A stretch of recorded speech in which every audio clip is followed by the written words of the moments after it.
نحمده ونصلي ونسلم على سيدنا ومولانا محمد رسوله النبي الكريم الأمين المكين الرؤوف الرحيم أما بعد فأعوذ بالله من الشيطان الرجيم بسم الله الرحمن الرحيم قل إن كنتم تحبون الله فاتبعوني يحببكم الله صدق الله مولانا العظيم مولا صل وسلم دائما ابدا على حبیبک خیر الخلق کلہم۔ قابل صد احترام محترم محمد عارف شہزاد صاحب، ڈویژنل ناظم تحریک منہاج القرآن ملتان ڈویژن۔ قابل صد احترام محترم معروف خان صاحب،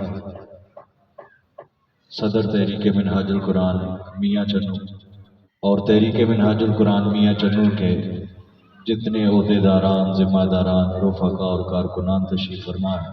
اسی طرح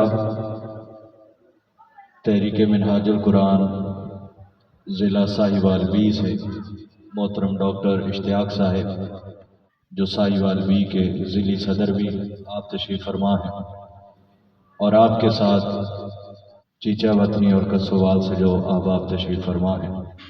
اسی طرح دلکش میرج ہال کی جملہ انتظامیہ اور اس کے مالکان محترم رانا محمد فریاد صاحب اور ان کے دیگر جو ریلیٹیوز یہاں موجود ہیں۔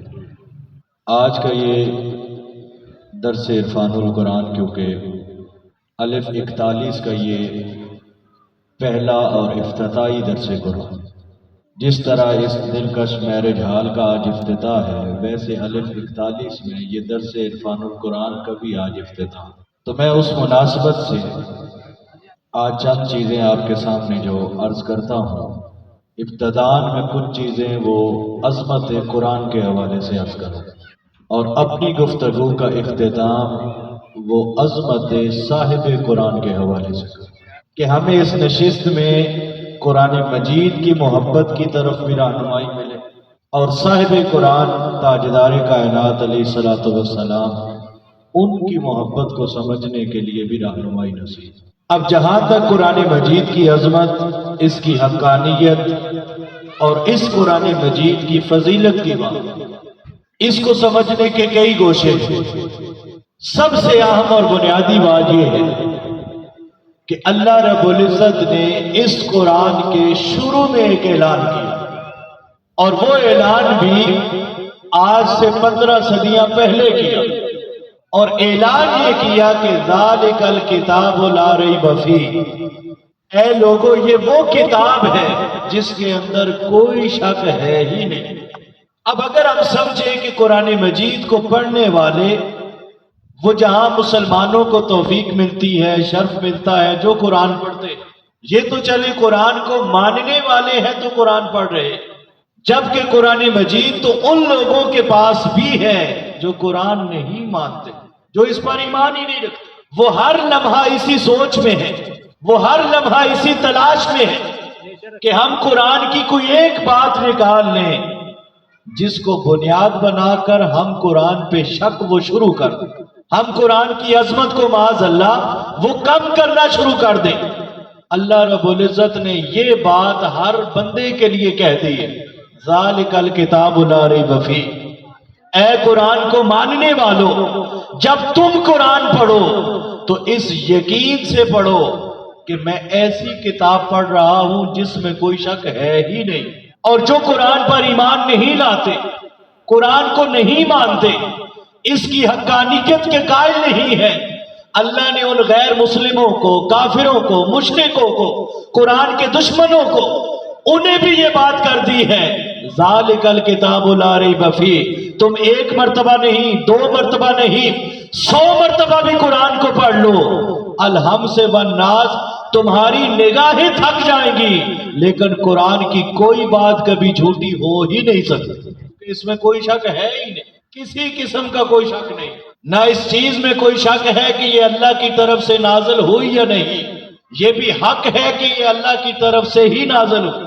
نہ اس چیز میں کوئی شک کر سکتا ہے کہ قرآن نے جو مسئلے بیان کیے، جو حقیقتیں بیان کی، قرآن نے جو اعلانات کیے، قرآن نے جو چیلنجز ان کا قرآن نے بیان کیا، اس چیز میں بھی کوئی شک نہیں کہ زمانے گزر جائیں اور قرآن کی کہی ہوئی بات کبھی کوئی غلط ثابت ہو جائے، زمانے جتنے بھی گزرتے جائیں گے قرآن کی ایک ایک بات ہر گزرتے زمانے کے ساتھ پہلے سے بھی زیادہ نکھر کر سامنے آتی رہے۔ پھر قرآن مجید کی عظمت کا عالم یہ بھی ہے، دیکھیں نا آپ لوگ پنجابی بولتے ہیں یا آپ میں سے جو اردو بولتے ہیں، اگر آپ میں سے کسی بندے کو کوئی کہہ دے کہ آپ پنجابی کے 5 جملے بول دیں، کوئی بھی 5 جملے بول دیں، تو کیا مشکل ہے کوئی 5 جملے پنجابی کے بولنا؟ کوئی مشکل ہے؟ کوئی سے بھی 5 جملے بول دیں۔ جو اردو بولتے ہیں بندہ انہیں کہہ دے بھائی اردو میں کوئی 4-5 لائنیں سنا دو، تو کیا اردو میں کوئی 4-5 جملے بولنا مشکل ہے؟ لیکن اگر ہمیں یہ کہا جائے کہ آپ انگلش میں 10 جملے بولیں تو ممکن ہے یہ مشکل ہو جائے بعض لوگوں کے لیے جو انگلش کے سینٹینسز سے، اس کی گرامر سے واقف ہے۔ یا ہمیں اگر کہا جائے کہ آپ فارسی میں کوئی 10 جملے بول دیں تو ہمارے لیے مشکل ہے۔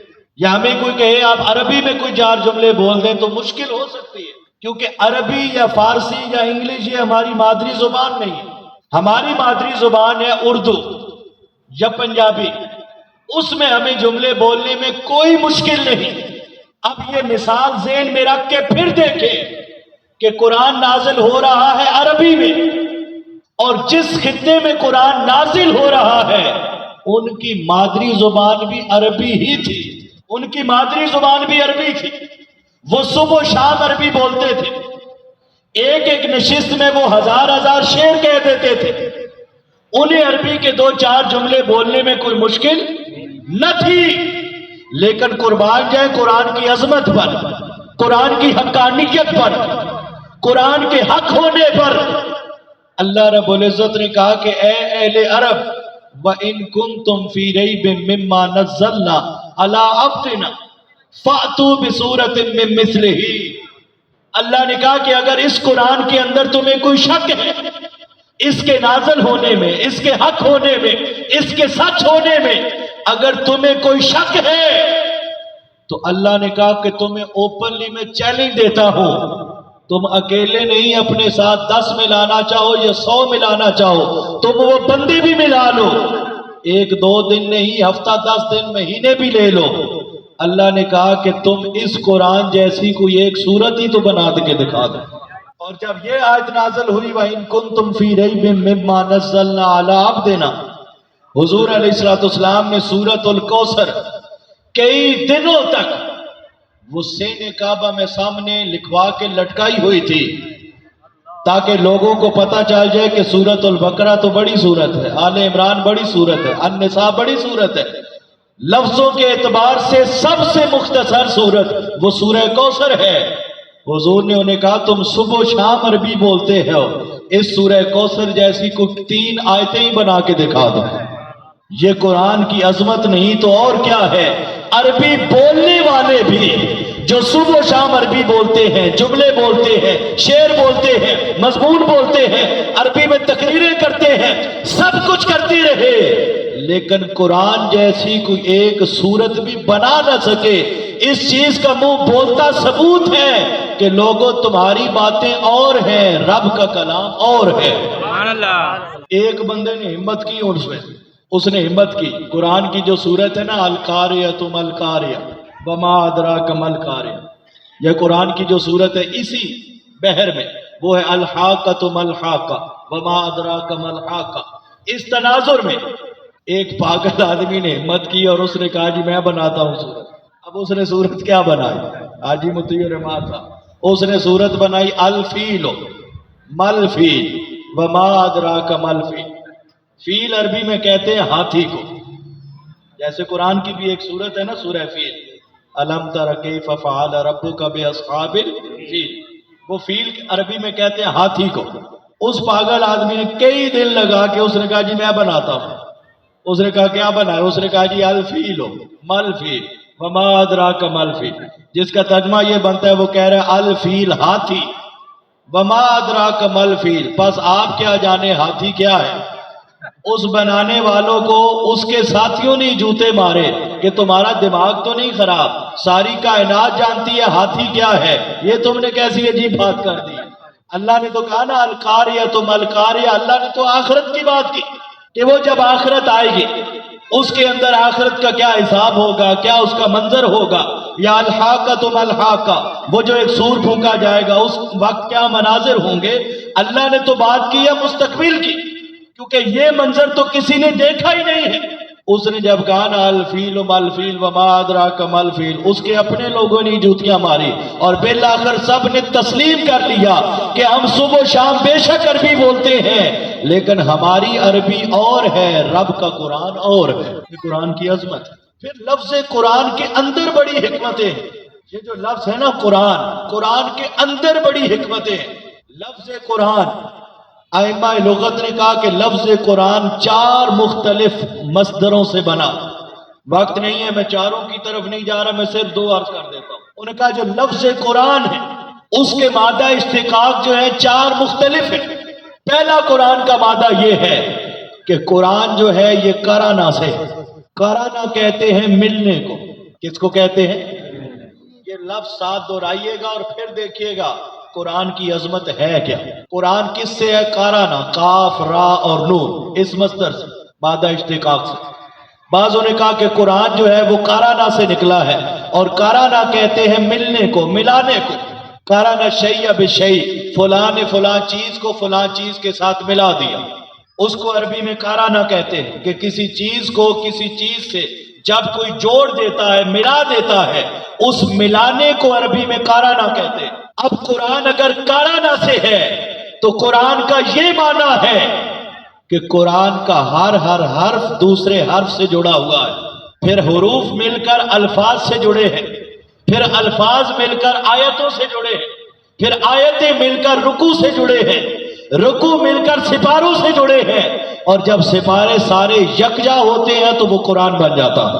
ایک تو یہ اس کی عباراتی تقسیم ہے کہ اس تقسیم میں قرآن ایک دوسرے سے بالکل جڑا ہوا ہے، اور اس سے بھی بڑی بات یہ ہے کہ قرآن کہتے ہیں کہ یہ جوڑتا ہے۔ اب کس کو کس سے جوڑتا ہے؟ قرآن کی یہ عظمت ہے، یہ اس کی برکت ہے، یہ اس کی حقانیت ہے کہ زمین پر بیٹھ کر جو بندہ قرآن پڑھنے لگ جاتا ہے، قرآن اس بندے کو جو زمین پر بیٹھا ہے، اتنی برکت ہے اس کے اندر کہ اس فرشی بندے کو قرآن ڈائریکٹ عرش کے مالک سے جوڑ دیتا ہے۔ بندہ زمین پر بیٹھا قرآن پڑھ رہا ہے لیکن قرآن قرانا سے ہے، یہ بندے کو ملا دیتا ہے، جوڑ دیتا ہے، منسلک کر دیتا ہے۔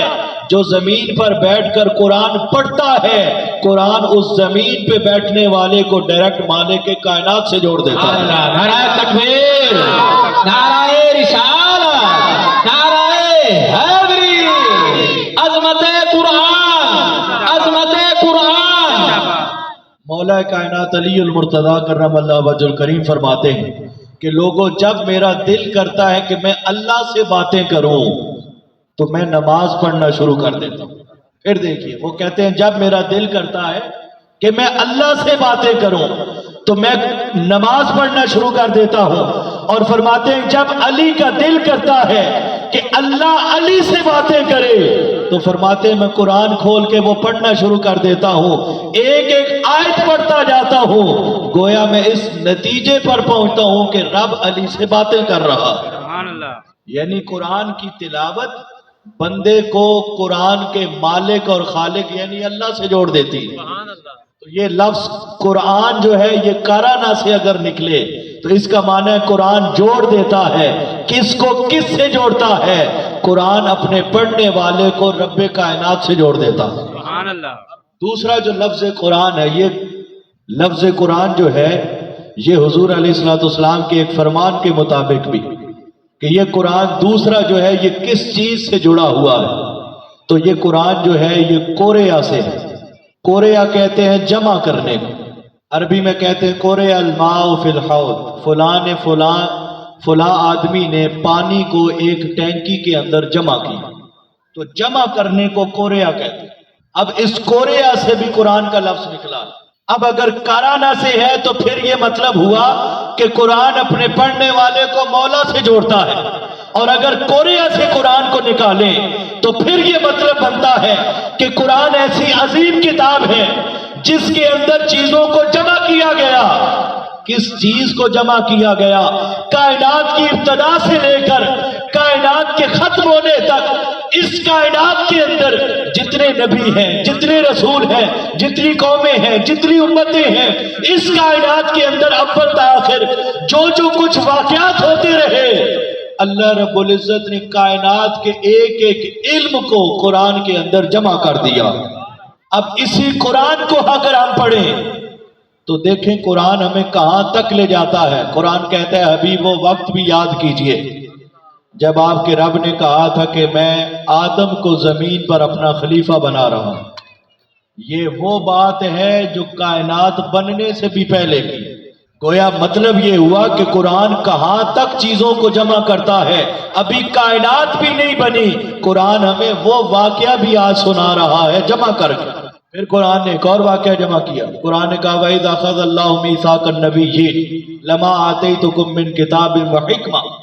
قرآن ایک اور واقعہ کو جمع کرتا ہے کہ ابھی وہ وقت بھی یاد کریں جب آپ کے رب نے سارے نبیوں کو اکٹھا کیا، سارے رسولوں کو اکٹھا کیا، عالم ارواح میں ان سے ایک میثاق لیا اور کہا کہ اے نبیوں میں تمہیں نبوت بھی دوں گا، اے رسولوں میں تمہیں رسالت بھی دوں گا، تمہیں علم بھی دوں گا، حکمت بھی دوں گا، کتاب بھی دوں گا. لیکن اے نبیوں اور رسولوں یہ ساری چیزیں دوں گا کس وجہ سے؟ صرف ایک وجہ سے کہ تم میرے حبیب محمد مصطفیٰ پر ایمان لے کے آؤ. قرآن نے وہ کتنا پہلے کا واقعہ، کائنات بننے سے بھی پہلے قرآن نے اس واقعہ کو بھی کتاب کے اندر جمع کر دیا. پھر کائنات کی ابتدا کیسے ہوئی، کیسے آدم علیہ السلام زمین پر آئے، کیسے کائنات کی پھر آگے ابتدا ہوئی، کیسے نبی آئے، رسول آئے، قومیں آئیں، امتیں آئیں، پھر یک کے بعد دیگرے سارے آتے رہے. پھر حضور علیہ السلام کا زمانہ آیا. پھر میرے آقا کے بعد اب زمانہ 15ویں صدی ہے، حضور کا زمانہ چلی جا رہا ہے. پھر آگے قیامت آئے گی، قیامت کے بعد کے کیا مناظر ہوں گے.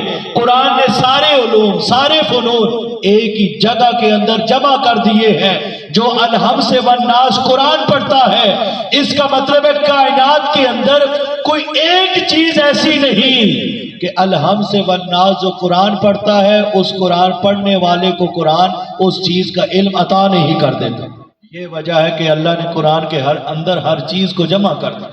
پھر میرے آقا نے فرمایا الگ الگ سورتوں کے نام لے کے، حضور نے فرمایا جو سورۃ البقرہ کی تلاوت کرے، ایک اور حدیث میں فرمایا جو سورہ رحمان کی تلاوت کرے، ایک میں فرمایا جو سورہ یاسین کی تلاوت کرے، ایک میں فرمایا جو رات سونے سے پہلے سورہ ملک کی تلاوت کرے. یہ الگ الگ سورتوں کے نام لیے.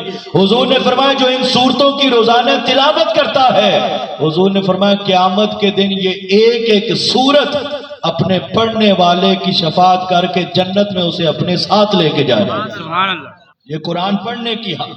جو اس سے آگے قرآن یاد کرتا ہے، حضور نے فرمایا جو قرآن کا حافظ ہوگا اللہ اس حافظ قرآن کو یہ عزت عطا کرے گا کہ قیامت کے دن اسے ایسے صوفے پہ بٹھائے گا جس صوفے کا ایک ایک موتی جو ہوگا، ایک ایک جو اس کا جز ہوگا، حضور نے فرمایا اس سے نور کی شعائیں نکل رہی ہوگی.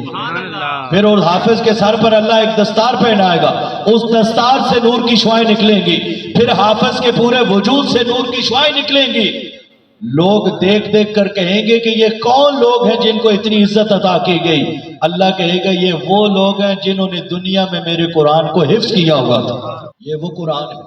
پھر اس حافظ کی صرف اپنی عزت نہیں ہوگی، جو حافظ بعمل ہوگا اس کو اللہ ایک اور عزت یہ بھی دے گا. اللہ کہے گا حافظ قرآن تو نے میرے قرآن کو حفظ کیا، آؤ آج اس حفظ کے صدقے میں تمہیں عزت دے رہا ہوں کہ اپنے والدین میں سے، بہن بھائیوں میں سے، رشتہ داروں میں سے، اپنے خاندان کے لوگوں میں سے 10 لوگ جو تمہارا دل کرتا ہے ان 10 لوگوں کو منتخب کرو. اے حافظ قرآن تمہاری شفاعت پر میں ان 10 لوگوں کو اللہ کہے گا اپنی طرف سے جنت عطا کر رہا ہوں. یہ پڑھنے کے بعد اگلا درجہ ہے جو قرآن کو حفظ کرتا ہے، پھر جو قرآن کا علم حاصل کرتا ہے، ایک عالم قرآن، عالم دین، اللہ اس کو اس سے بھی بلند رتبہ دے دیتا ہے. حضور نے فرمایا کہ ایک عالم دین اگر قرآن کی ایک آیت کا علم حاصل کرے، حضور نے فرمایا اسے 100 رکعت نفل پڑھنے سے بھی زیادہ ثواب ایک آیت کا علم حاصل کرنے پر دے دیا جاتا. اور اگر جو قرآن کا ایک باب یعنی ایک رکوع کا علم حاصل کر لے، حضور نے فرمایا ایک رکوع کا علم حاصل کرنے والا وہ ایسے ہی ہے جیسے کوئی بندہ 1000 رکعت نفل پڑھے، اس کو جو ثواب 1000 رکعت نفل پڑھنے پہ ملتا ہے، ایک رکوع کا جو علم حاصل کر لیتا ہے، اللہ رب العزت اس ایک رکوع کے علم حاصل کرنے پر 1000 رکعت نفل سے بھی زیادہ ثواب عطا کر دیتا ہے۔ تو یہ چند چیزیں میں نے اپنے وقت کو دیکھتے ہوئے قرآن کی عظمت اور اس کی حقانیت کے حوالے سے عرض کر دی۔ قرآن کے کتنے ہی فیصلے ایسے ہیں جو کفار و مشرکین کی سمجھ میں نہ آئے، انہوں نے اس کی مخالفت مہمات چلائیں، انہوں نے اس کی مخالفت میں کتابیں لکھی، لیکن بالآخر وہ سارے تھک کے مان چکے ہیں کہ ہماری ریسرچ غلط ہے، رب کا قرآن صحیح۔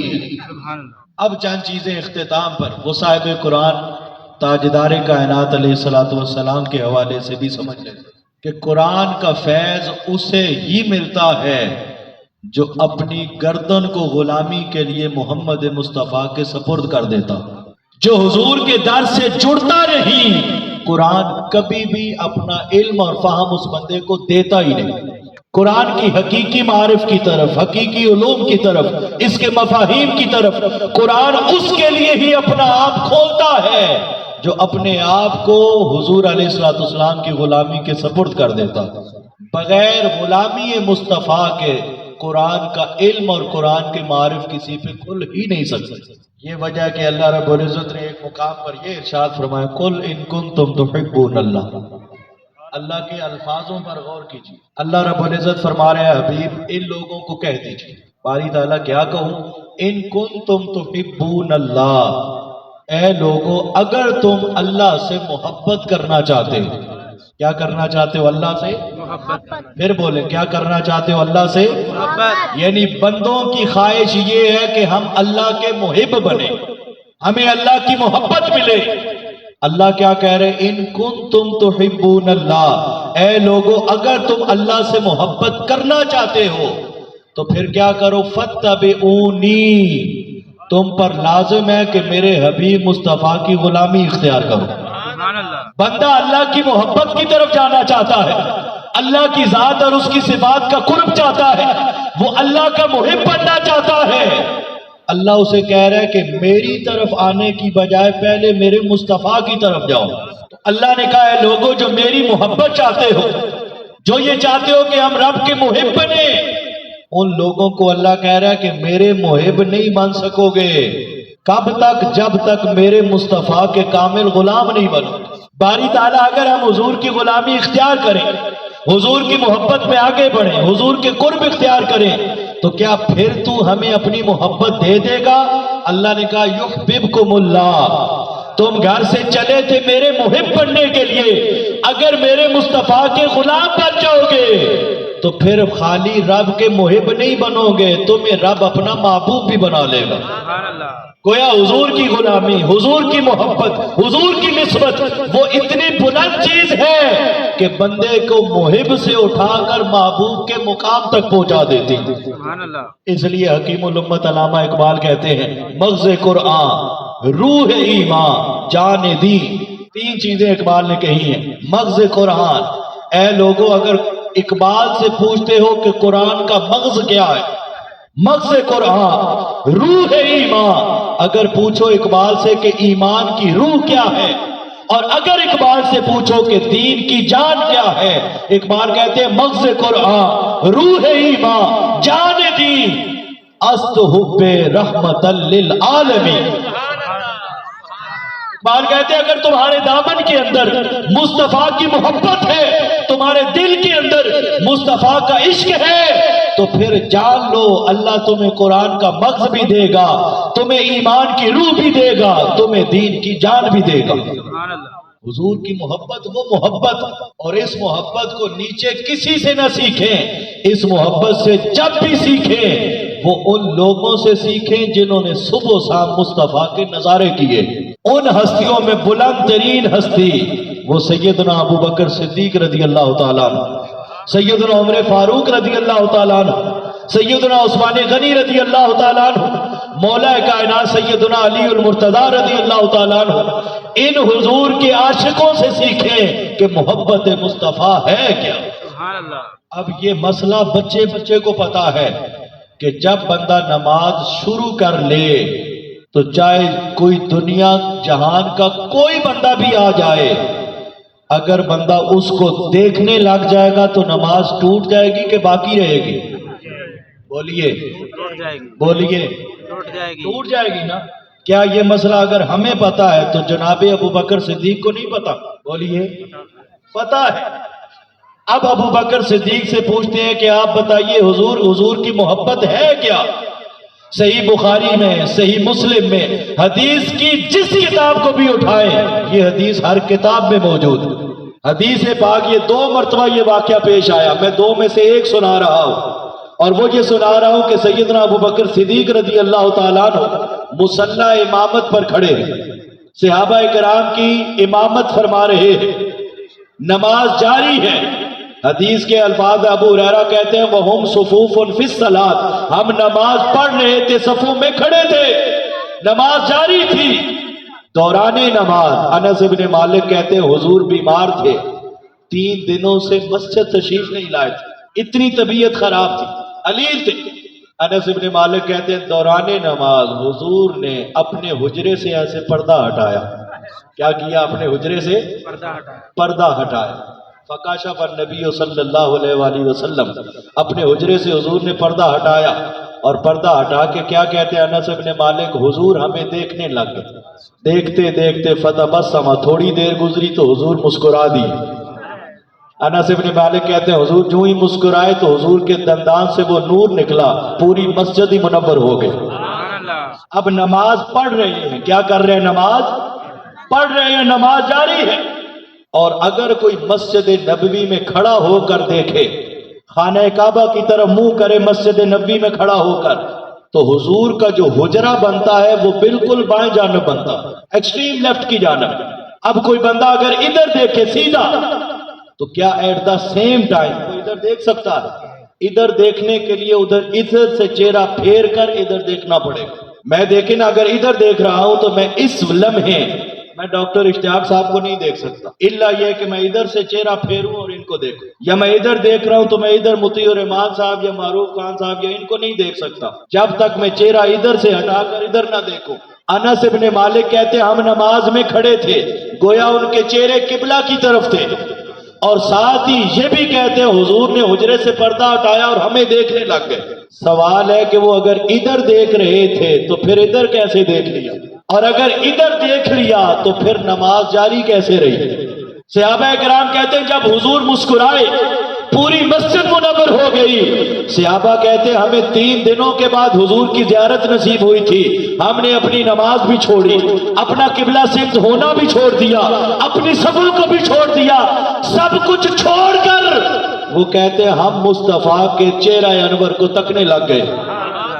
شیخ الاسلام ڈاکٹر محمد طاہر القادری فرماتے ہیں کہ صحابہ کے چہرے کعبے کی طرف تھے، ان کے چہرے کعبے کی طرف تھے، لیکن وہ دل و جان سے کعبے کی طرف تھے.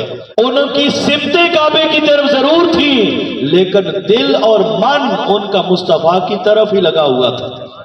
گویا وہ زبان حال سے کہہ رہے تھے کہ نمازیں جو قضا ہوں پھر ادا ہوں، نگاہوں کی قضائیں کب ادا ہوں. یہ حضور کی محبت میں انہوں نے صفے بھی چھوڑ دی، سب کو چھوڑ دیا. یہ تو حال مقتدیوں کا ہے. اب امام سے پوچھتے ہیں کہ ان پہ کیا گزر رہی ہے. انہوں نے جب دیکھا کہ پیچھے اب ہلچل ہے، ایک نور اور ایک محبت کی فضا ہے، ایک سما بن گیا ہے. ابو بکر صدیق رضی اللہ تعالیٰ عنہ کہتے ہیں مجھے یہ گمان گزرا دوران نماز کہ صحابہ اکرام کی پیچھے خوشی بتا رہی ہے، لگتا ہے مسجد میں حضور آ گئے.